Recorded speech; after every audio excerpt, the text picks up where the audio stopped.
Hello everyone, welcome to Varahi cooking and DIY అండి. ఈరోజు recipe వచ్చేసి Alia Bhatt favourite milk cake ఎలా చేసుకోవాలో చూద్దాము. దానికి ముందుగా ఒక బౌల్ తీసుకుని దాంట్లో 1/4 కప్ ఆయిల్ వెజిటేబుల్ ఆయిల్ తీసుకోండి. దాంట్లో 1/2 కప్ షుగర్ పౌడర్, 1/3 కప్ పెరుగు, 1 టీ స్పూన్ వెనిలా ఎసెన్స్ వేసి బాగా బీట్ చేసుకోవాలి. అన్నీ కలిసేటట్టు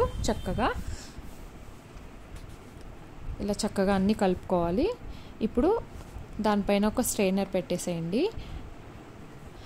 ఆ స్ట్రైనర్లో వచ్చేసి ఇప్పుడు 1 కప్పు మైదాపిండి వేసి దాంట్లో నుంచి 1 టేబుల్ స్పూన్ మైదాపిండి తీసేసుకోవాలి పక్కకి. అది మళ్ళీ ఏం యూజ్ చేయకూడదు. దాని బదులు 1 టేబుల్ స్పూన్ కార్న్ఫ్లోర్ యాడ్ చేసుకోవాలి. నెక్స్ట్ వచ్చేసి మిల్క్ పౌడరు 2 టేబుల్ స్పూన్లు యాడ్ చేసుకోవాలి. 1 tea spoon baking powder, 1/2 tea spoon baking soda, pinch of salt వేసి అన్నీ జల్లించుకోవాలి. ఇలా చేస్తే కనుక మనకి ఏ కేక్ అయినా సరే బబుల్స్ రాకోకుండా చక్కగా సాఫ్ట్గా వస్తుంది అన్నమాట. నాకు తెలిసి తెలుగు యూట్యూబ్ ఛానల్లో అయితే ఇంతవరకు ఎవరు చేయలేదు, నేను చూడలేదు. కేకు ఫస్ట్ టైం మన ఛానల్లోనే. ఇప్పుడు అంతా బాగా మళ్ళీ మిక్స్ చేసుకోవాలి. ఉండలు లేకుండా చక్కగా ఒకే డైరెక్షన్లో కలుపుకోవాలి. ఇప్పుడు దీంట్లో 1/2 కప్పు పాలు, కాచి చల్లార్చిన పాలు 1/2 కప్ యాడ్ చేసేసుకోండి. ఇప్పుడు మళ్ళీ ఇంకొకసారి చక్కగా కలుపుకోండి. మీకు ఈ కేక్ 10 మినిట్స్లో అయిపోతుంది. మీకు ఓవెన్తో పని లేదు, మనకి కేక్ మోల్డ్తో కూడా పని లేదనమాట. అంతా చక్కగా కలుపుకోండి. ఒక నాన్ స్టిక్ ప్యాన్, లోతు తక్కువది, మందం ఉంటే చాలన్నమాట. 10 మినిట్స్లో అయిపోతుంది. ఈజీగా చేసేసుకోవచ్చు చాలా.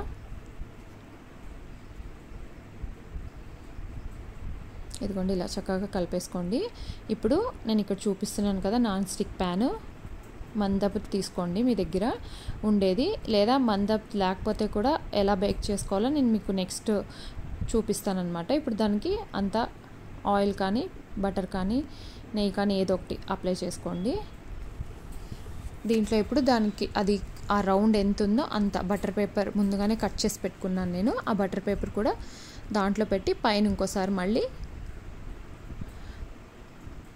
నెయ్యి కానీ బటర్ కానీ అప్లై చేయాలి.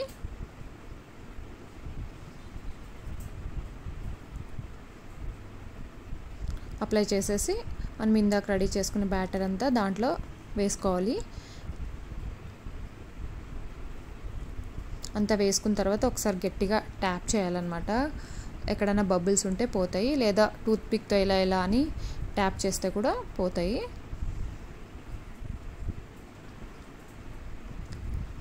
ఇప్పుడు సిమ్లో డైరెక్ట్ ప్యాన్ పొయ్యి మీద పెట్టేసేయచ్చు. సిమ్లోనే, ఇది మాత్రం మర్చిపోవద్దు. పైన మూత పెట్టేసి అది అక్కడ ఆ హోల్కి ఏదైనా సిల్వర్ ఫాయిల్ కానీ ఏదైనా కాగితం కానీ పెట్టేసేయాలి. లేదు మీకు మాడుతుంది అని భయం ఉంటే కనుక ఇంట్లో దోశ పెనం ఉంటుంది కదా, అది పెట్టి దానిపైన ఇది దమ్ లాగా చేసుకోవచ్చు అనమాట. కానీ మినిమం 10 to 12 మినిట్స్లో రెడీ అయిపోతుంది. నేను మీకు ఊరికే చూపించడానికి అలా పెట్టాను పెనము. నేను డైరెక్ట్ బేక్ చేసేస్తున్నాను. ఇదిగోండి 10 మినిట్స్ తర్వాత ఇలా బేక్ అయిపోతుంది. చూడండి, ఇలా మనకి ఫోర్క్కి ఏం అంటుకోకపోతే రెడీ అయిపోయినట్టే. పొయ్యి మీద కూడా ఉంచొద్దు, తీసి పక్కన పెట్టుకోండి. ఇప్పుడు ఒక బౌల్ తీసుకుని దాంట్లో కాసి చల్లార్చిన పాలు 1 కప్పు, ఫుల్ క్రీమ్ అమూల్ది full cream 1/2 cup, condensed milk 1/2 cup వేసి బాగా కలుపుకోవాలి. ఈ 3 వేసి బాగా కలుపుకొని పక్కన పెట్టేసుకోండి. మనకి ఇప్పుడు ఆ కేక్ కూడా చల్లారిపోయి ఉంటుంది. ఇది కొంచెం నిదానంగా హ్యాండిల్ చేయాలి, నిదానంగా తీసుకోవాలి. చాలా స్మూత్గా ఉంటుంది, గబాల్న బ్రేక్ అయిపోతుంది అనమాట. మనకి బటర్ పేపర్ ఉంది కదా, అది తీసేసుకోవాలి. నేను మీకు చెప్పాను కానీ మర్చిపోయాను అనమాట. అది పొయ్యి మీద నుంచి పక్కన పెట్టడం. చూడండి, అక్కడ వెనకాలంతా బ్లాక్ అయిపోయింది, లేకపోతే అంతా గోల్డెన్ కలర్లో వస్తుంది. బటర్ పేపర్ అంతా రిమూవ్ చేసుకోవాలి.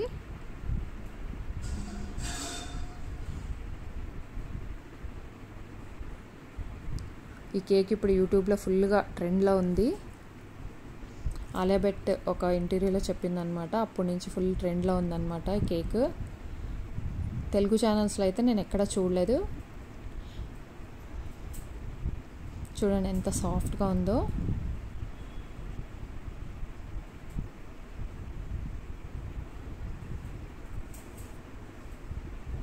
చాలా అంటే చాలా సాఫ్ట్గా ఉంటుంది కేక్.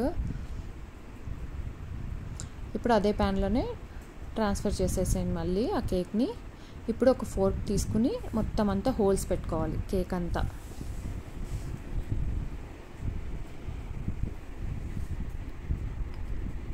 బాగా అంతా కేక్ అంతా ఎక్కడ మిస్ అవ్వకుండా చక్కగా ఇలా హోల్స్ పెట్టేసుకోండి ఫోర్క్తో. ఇప్పుడు మనం ఇందాక కలిపి పెట్టుకున్నాం కదా పాలు, ఫుల్ క్రీము, కండెన్స్డ్ మిల్క్, అవి దీని మీద పోయాలన్నమాట. అన్నీ కాదు, సగం పైన యాడ్ చేసేసుకోవాలి. మిగతా సగం వచ్చేసి మనము కేక్ సర్వ్ చేసేటప్పుడు పోసిస్తే కనుక బౌల్లో బాగుంటుంది. ఇదిగోండి ఇలా అంతా కేక్ అంతా ఇలా చూసారా, ఇలా పోస్తుంటే అలా లోపలికి వెళ్ళిపోవాలన్నమాట. అప్పుడు మన కేక్ ఎంత సాఫ్ట్గా ఉందని ఇక్కడే అర్థమైపోతుంది.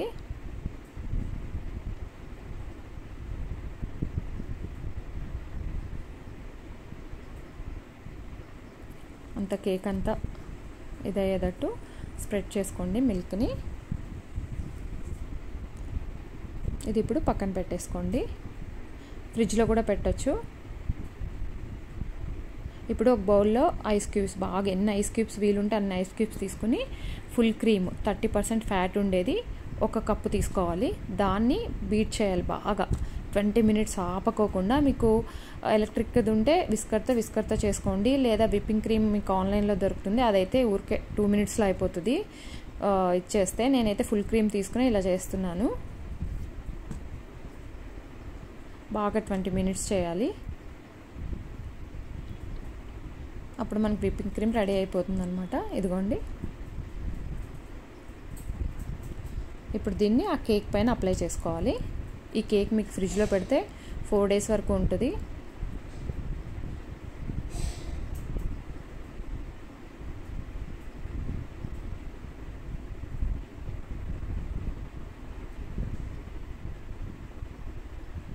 అంతా అప్లై చేసేసుకుని పైన స్ట్రాబెర్రీస్తో కానీ బ్లూబెర్రీతో కానీ కట్ చేసి, స్ట్రాబెర్రీస్, బ్లూబెర్రీస్ మీ దగ్గర ఏవి ఉంటే అవి, అవైలబుల్ ఏవి ఉంటే అవి డెకరేషన్ చేసుకోవడమే.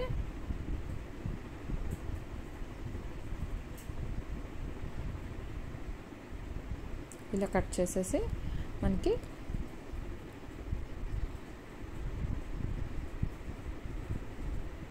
ఇప్పుడు ఈ కేక్ ఫుల్ ట్రెండ్లో ఉందండి యూట్యూబ్లో. ఎక్కడ చూసినా ఇదే కనపడుతుంది.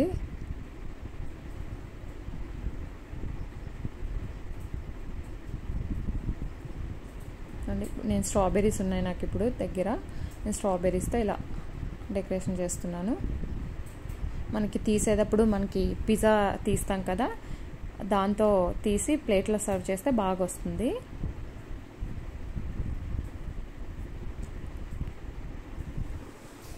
ఇలాగే ఫ్రిడ్జ్లో పెట్టేసుకోవచ్చు 3 to 4 days, ఏం కాదు. కొంచెం ఇంకా బాగా మెత్తగా అవుతుందంతే. ఇప్పుడు తీసి ఇట్లా ప్లేట్లో పెట్టేటప్పుడు ఇట్లా మనం ఇందాక మిగిలిన మిల్క్ ఉన్నాయి కదా, ఆ మిల్క్ వేసి సర్వ్ చేయడమే. చాలా చాలా డిఫరెంట్ టేస్ట్ ఉంటుంది, చాలా బాగుంటుంది. ఎగ్ తినేవాళ్ళైతే ఫస్ట్ మనం కలుపుకున్నప్పుడు పెరుగు బదులు ఎగ్ యాడ్ చేసుకోవచ్చు, 2 eggs. అంతేనండి, ఈ వీడియో అయిపోయింది. ఈ వీడియో నచ్చితే కనుక లైక్ చేయండి, షేర్ చేయండి, కామెంట్ చేయడం అస్సలు మర్చిపోవద్దు. నెక్స్ట్ మంచి వీడియోతో మళ్ళీ కలుద్దాం.